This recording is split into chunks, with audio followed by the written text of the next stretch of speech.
필라르 테르나르는 겁에 질려 있었다. 그러나 아르카디오는 아버지에게서 물려받은 억센 힘으로 그녀를 껴안았다. 그는 그녀의 살갗이 손에 닿는 순간 땅 밑이 스르르 꺼지는 듯한 기분을 맛보았다. 너무 도도하게 굴지 말아요. 당신이 누구하고라도 잠자리를 가리지 않는다는 걸 잘 알고 있으니까. 필라르 테르네라는 자기에게 주어진 얄궂은 운명의 저주스러움을 가까스로 참고 있었다. 지금은 아이들 눈에 띌 거야. 이러지 말고 있다가 밤이 되면 찾아올 테니 문을 잠그지 말고 있어. 그날 밤 아르카디오는 흥분으로 몸을 떨면서 그물 침대에 누워 그녀를 기다렸다. 그는 뜬 눈으로 밤을 지새며 밤새 울어대는 귀뚜라미 소리와 드새 소리를 듣고 있었다. 새벽이 가까워 속았다는 기분이 든 그가 기다림의 감정을 분노의 감정으로 뒤바꿀 즈음에야 갑자기 문이 열렸다. 그로부터 몇 달 후 총살을 당하는 순간에 아르카디오는 그날 밤의 일을 떠올리고 있었다. 여인의 그림자는 교실 안으로 들어와 어둠 속을 더듬느라 의자와 부딪히는 소리를 냈다.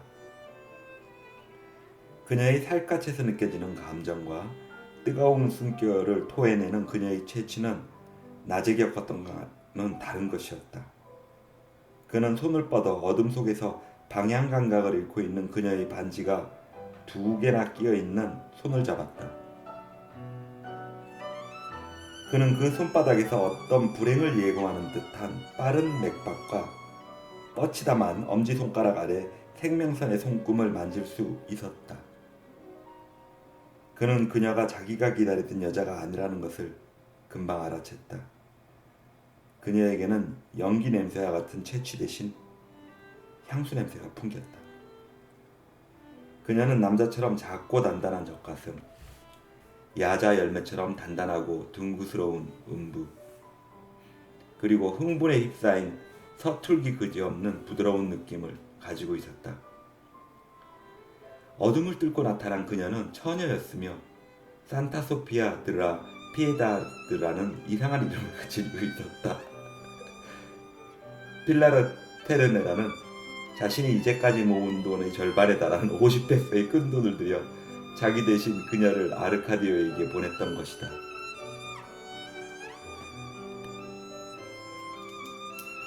아르카디오는 부모가 경영하는 작은 식료품 가게에서 일하는 그녀를 몇 차례 본 적이 있었지만 별다른 관심을 보이지 않았었다.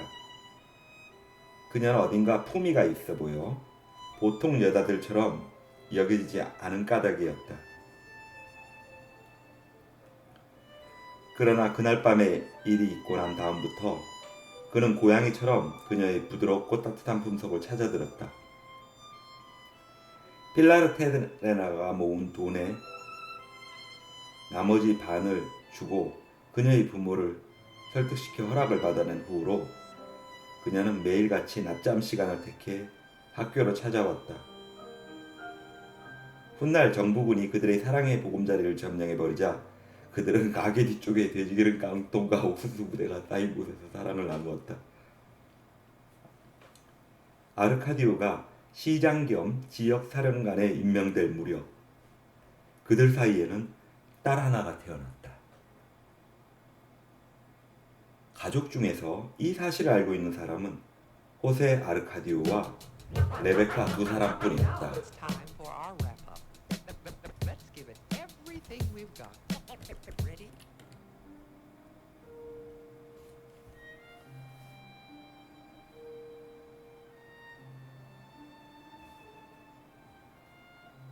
아르카디오는 친밀함을 유지하는 한 핏줄이라는 이유에 앞서 비슷한 죄의식에 공감을 가질 수 있으라는 생각으로 그들에게 사실을 털어놓았다.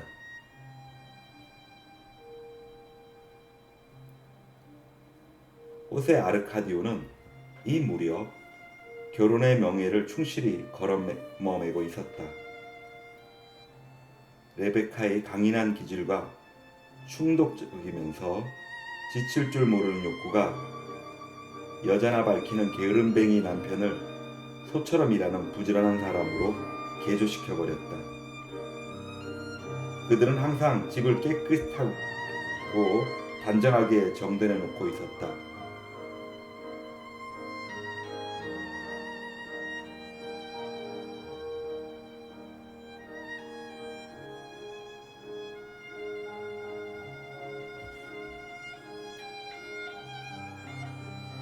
레베카는 잠자리에서 일어나면 곧장 모든 창문을 활짝 열어놓았다.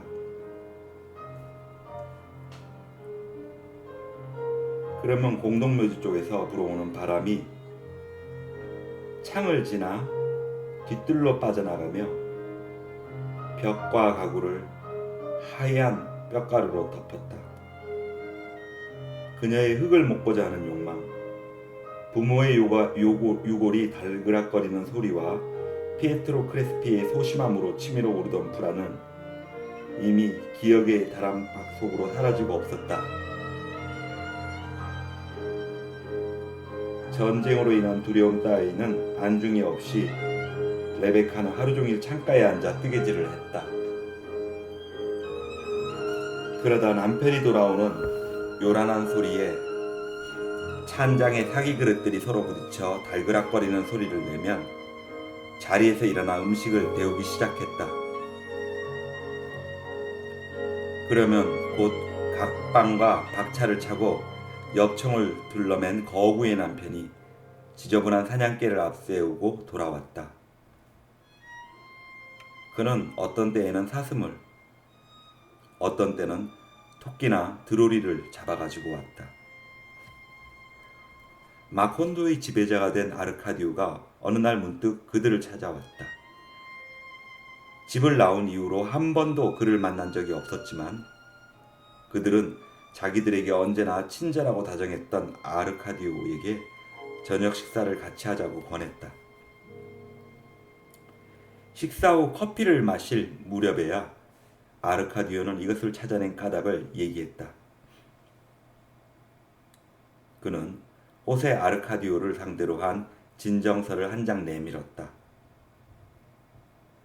그 진정서에 의하면 처음에는 자기 집 마당만을 경작하던 호세 아르카디오가 황소를 이용해 울타리와 가옥을 쓰러뜨리고 이웃의 농토를 차지해버렸다는 내용이었다. 그리고 별로 탐이 나지 않아 내버려둔 일부의 땅임자에게는 토요일마다 사냥개를 내리고 엽적을 메고 나타나 세금을 거두어 간다는 것이었다.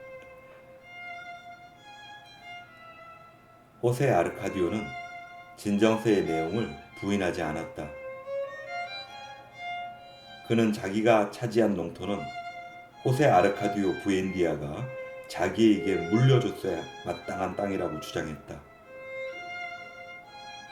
그는 아버지가 정신이 오락가락할 때 가족 전체의 소유인 농토를 마음대로 이웃에게 분배해 주었으니 자기가 되찾는 것은 당연하다는 논리를 내세웠다. 그러자 아르카디오는 그 토지의 세금을 지방정부에 납부한다는 조건으로 호세 아르카디오가 점유한 땅을 그의 명의로 등기해 주겠다고 제안했다. 그들은 쉽게 합의를 보았다. 그로부터 여러 해가 지난 다음 토지 소유권에 대한 서류를 검토하는 아우렐리아노 부엔디아 대령은 자기 집이 있는 언덕으로부터 시작해 지평선의 끝까지 공동묘지를 포함한 모든 땅의 소유권이 형의 명의로 되어 있다는 것을 알고 또 아르카디오가 마콘도를 통치한 12개월 동안 마을 사람들에게 공식적인 세금뿐만 아니라 호세 아르카디오의 소유가 된 땅에 사망자를 매장하는 비용까지 거두어 들였다는 사실을 알게 되었다. 마을 사람 모두가 알고 있는 그 일을 우르슬라는 여러 달이 지나서야 알게 되었다. 사람들이 그녀의 정신적인 고통을 감안해 그 사실을 비밀에 붙였던 것이다. 하지만 그녀도 약간의 의구심을 지니고 있었다. 우르슬라는 스푼으로 호박죽을 떠서 남편의 입에 넣어주며 자랑스러움이 깃든 목소리로 말했다. 아르카디오가 집을 짓고 있답니다. 그녀는 얘기 도중 절로 한숨을 내쉬었다. 하지만 어딘가 수상한 느낌이 들어요. 우르슬라는 아르카디오의 집이 완공될 무렵 그가 비엔나상 가구까지 주문했다는 사실을 알고서야 그가 공금을 유혹하고 있다는 막연한 의구심을 사실로 받아들이고 있게 되었다. 대놓은 집안 망신을 시키려고 작정을 한 모양이구나. 어느 일요일에 미사가 끝난 오후에 우르슬라는 새로 지은 집에서 관리들과 노름을 하고 있는 아르카디오에게 소리쳤다. 아르카디오는 그녀의 말에 한마디 대꾸도 하지 않았다. 우르슬라는 이 무렵에야 비로소 그에게 생후 6살 된 딸이 있으며 결혼식도 올리지 않고 동거 생활을 하는 산타 소피아 들라 피에다드가 두 번째 임신을 했다는 사실을 알게 되었다.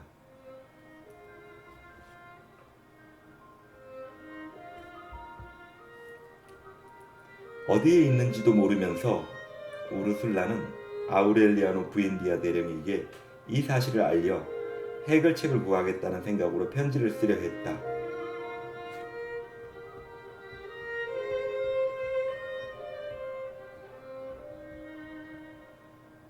그러나 이 무렵 벌어진 일들이 그녀의 생각을 실천할 만한 여유를 주지 않았다.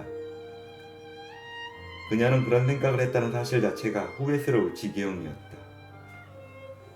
이제까지 멀리서만 벌어지고 있고 막연하게 느껴지던 전쟁이 어느 날 갑자기 구체적 현실로 다가왔던 것이다. 2월 하순경 빗자루를 가득 실은 나귀를 타고 남루에 보이는 한 여자가 마콘도에 찾아왔다. 늪지대에서는 흔히 볼 수 있는 평범한 장사치로 보였기 때문에 구역 경계를 하고 있던 경비병은 검문을 하지 않고 쉽게 통과시켰다.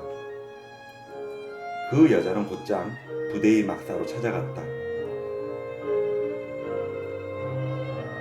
아르카디오는 옛날에는 교실로 쓰다가 지금은 후방 부대의 막사로 사용하고 있는 방에서 그 여인을 만났다. 방에는 벽에 못을 박아건 그물 침대가 매달려 있었고 구석에는 매트리스가 쌓여 있었으며 소총과 권총, 엽총들이 사방에 널려 있었다. 그 여자는 몸을 꼿꼿하게 세워 군대식의 부동 자세를 취하고는 자기의 신분을 밝혔다. 나는 그레고리오 스티븐슨 대령이다. 그는 좋지 않은 소식을 가지고 왔다. 그의 말에 의하면 혁명군이 점령하고 있던 거점들이 정부군에 의해 차례로 괴멸되고 있다고 했다.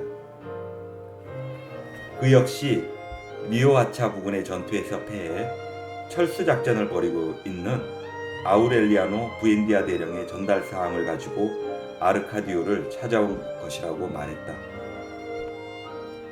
자유파 사람들의 생명과 재산을 보호한다는 보장을 조건으로 내세우고 아무 저항 없이 정부군에게 마콘도를 인도하라는 것이었다. 아르카디오는 피난길에 오른 지친 노파 같은 그 전령을 뚫어져라 쳐다보았다. 믿을 만한 명령서 같은 것을 가지고 있습니까? 아르카디오가 묻자 그가 즉시 대답했다. 그럴 수는 없었다네. 지금처럼 위험한 상황에서 자기의 신분을 노출시키는 물건을 몸에 지니고 다닌다는 게 말이 되나? 그렇게 말하면서 그는 조끼 안쪽을 손으로 더듬더니 황금으로 만든 물고기를 꺼냈다. 자, 이거면 내 말을 믿을 수 있겠지? 아르카디오는 첫눈에 그 황금 물고기가 아우렐리아노 부엔디아 대령이 직접 만든 것임을 알아보았다.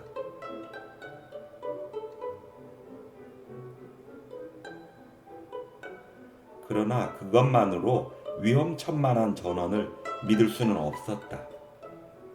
황금 물고기는 전쟁 전에 누구라도 살 수 있는 것이었고 전쟁 후라도 훔칠 수 있는 문제였다.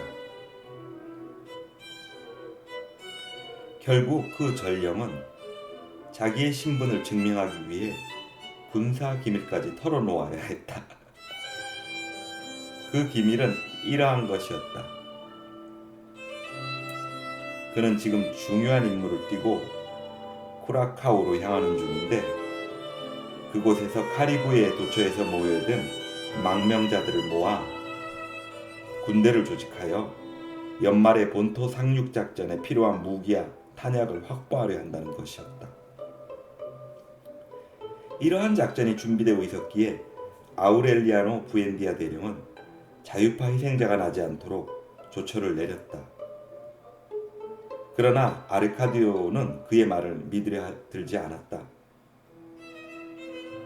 그는 전령의 신원이 보다 확실히 밝혀질 때까지 포로 취급을 하여 감옥에 감금하기로 하는 한편 목숨을 걸고서라도 마콘도를 지키겠다고 다짐했다.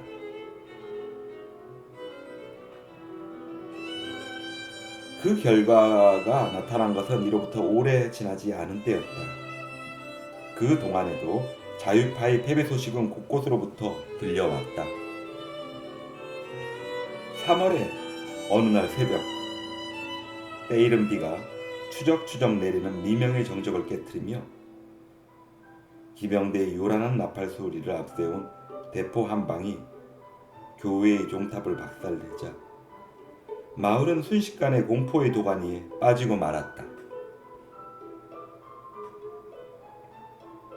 아르카디오의 저항은 미친 짓이나 다름없었다.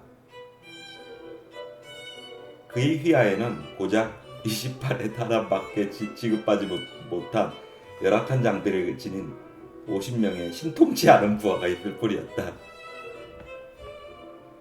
그러나 과거 아르카디오의 이념을 맹종하던 학도병들은 그의 말솜씨 좋은 선동에 크게 고무되어 목숨을 바쳐 싸울 것을 맹세했다. 거칠게 뒤엉킨 군화 소리들, 양측에서 외쳐대는 명령, 땅을 뒤흔드는 포성과 난무하는 총성, 찢어지는 듯한 나팔 소리의 혼돈 속에서 스티븐슨 대령이라고 자기의 신분을 말하던 전령은 겨우겨우 아르카디오와 말할 기회를 얻었다. 이렇게 여자로 변장한 모습에 발에 족쇄를 차고 모욕적인 죽음을 당할 수는 없네. 어차피 죽어야 할 목숨이라면 용감하게 싸우다 죽게 해다오. 그의 애원은 아르카디오의 마음을 움직였다. 아르카디오는 부하를 시켜 그에게 탄환 20발과 소총을 지급하게 하고는 부하 5명을 주어 사령부를 방어하도록 지시한 뒤 자신은 나머지 부하를 이끌고 반격을 가하기 위해 전진했다. 그러나 그들은 늪지대로 뻗친 길에도 이를 수 없었다. 이미 바르케이트가 붕괴된 상태에서 시가진을 벌였다. 그들은 처음에는 탄환 20발과 소총으로 싸웠으며 탄환이 바닥난 뒤에는 권총을 뽑아들었고 그마저 소용없게 되자 육탄전에 돌입했다. 그들의 패배가 뚜렷해질 무렵 몽둥이와 식칼을 들고 쫓아와 그들과 합세하는 여자들도 있었다.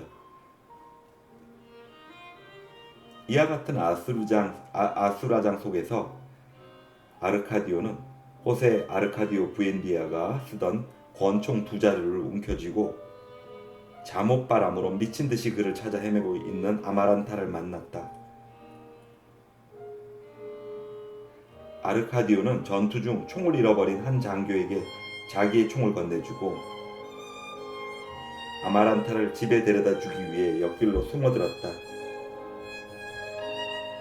우르슬라는 이웃집 벽에 구멍을 뚫어놓은 대포의 포선과 총성에도 불구하고 대문 앞에서 서성이며 그들을 기다렸다. 빗줄기는 조금씩 가늘어지고 있었지만 길바닥은 이미 녹아내린 비누처럼 미끄럽고 질퍽거렸으며 어둠에 쌓인 거리는 방향을 가늠하기도 힘들었다.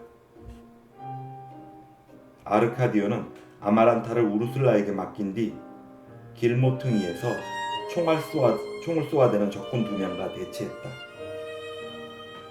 그러나 몇 년 동안이나 장롱 서랍 속에 처박혀 있던 구식권 총은 제대로 작동하지 않았다. 우르슬라는 급히 아르카디오를 자기 몸으로 막듯 하면서 집으로 끌어들이려 했다.